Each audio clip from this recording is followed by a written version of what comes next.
first images most commonly associated with the Civil War are of men marching into battle in defense of their ideological beliefs, brother against brother, while wives, mothers, and daughters wait in doorways lamenting their loss, incapable of managing their lives without the presence of a strong patriarch. These archaic misconceptions greatly understate the tremendous role women played in the respective war efforts. Women across the nation faced dramatic lifestyle changes as they entered the workforce and became responsible for all facets of their lives. This is the case of how these changes affected two very different groups of women, the women of the Union and those of the Confederacy.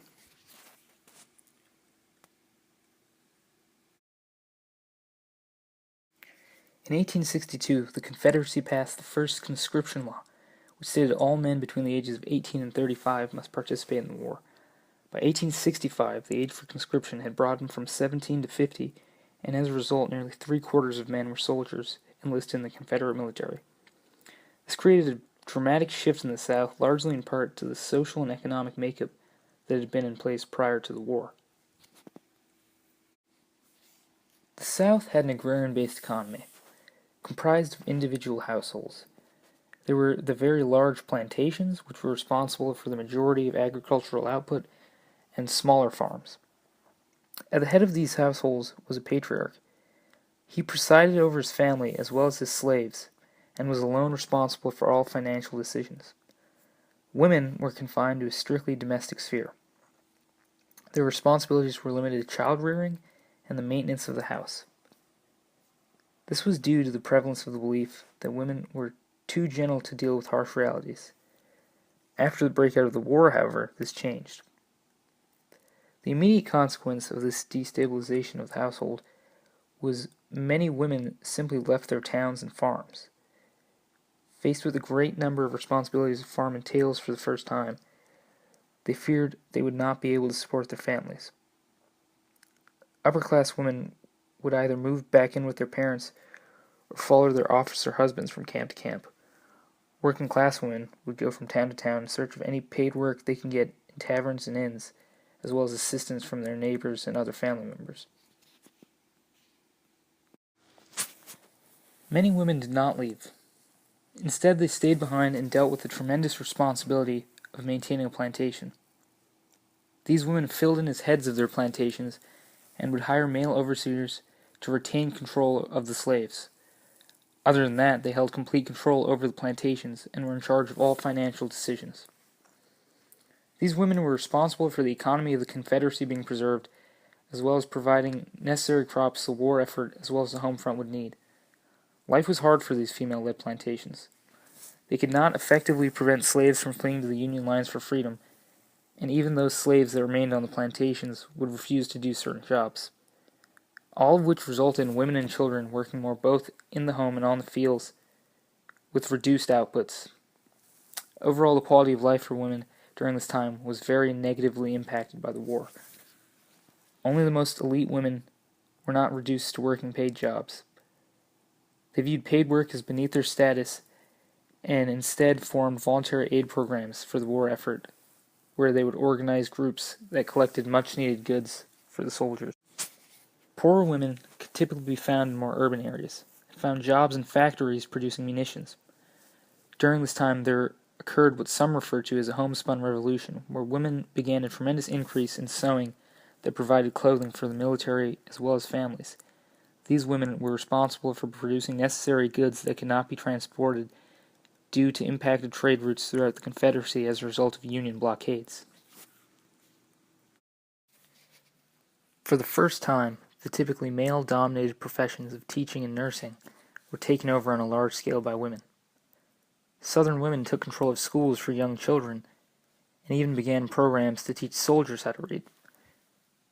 Nursing, which was long seen as too harsh and violent for women to handle, was quickly adopted on a large scale after devastating losses on Southern soil forced the Confederacy's hand. Soon Southern women were found in field hospitals.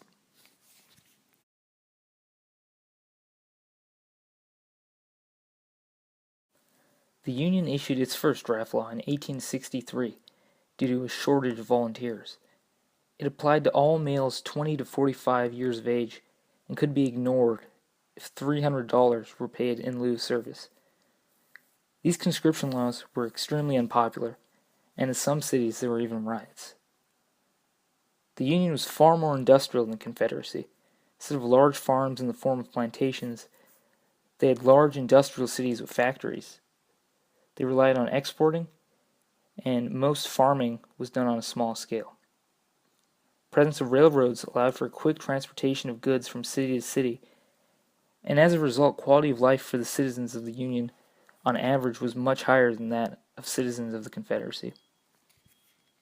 It is estimated that over 20,000 women worked directly for the Union war effort. Working class women worked as cooks, laundresses, and matrons.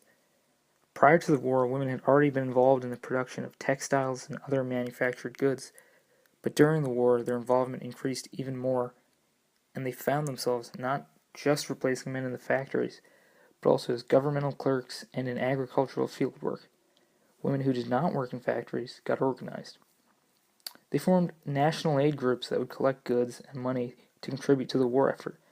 Some of these national groups were very large and well organized. They raised millions of dollars in supplies for soldiers on the war front. Nursing became one of the hallmarks for women of the Union. They quickly took over the profession on the battlefield and were responsible for treating most wounded soldiers. At the start of the war, however, women were generally not thought of as strong enough to work within field hospitals, but after a group of organized nurses protested in D.C. for their right to care for soldiers in these field hospitals, women all over the Union became nurses.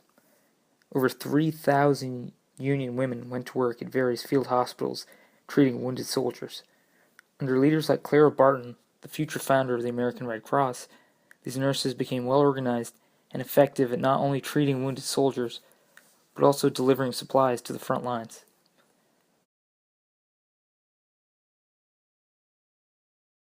Despite being faced with obstacles they had never before encountered, the women of both the Confederacy and the Union rose to the occasion. They quickly filled the shoes of the men who were at war in order to uphold their respective ways of life. They not only adapted to the vastly different lifestyles that were thrust upon them during the war, but also organized for the first time and became incredibly valuable assets to the respective war efforts. Women proved the lowered expectations for survival given to them by men were incorrect. Gender did not prevent these women from supporting themselves, their family, and their soldiers. The organization and shaking off of gender roles that took place on both sides during the war had major impacts on future women's movements for suffrage and equality, whose effects can still be seen today.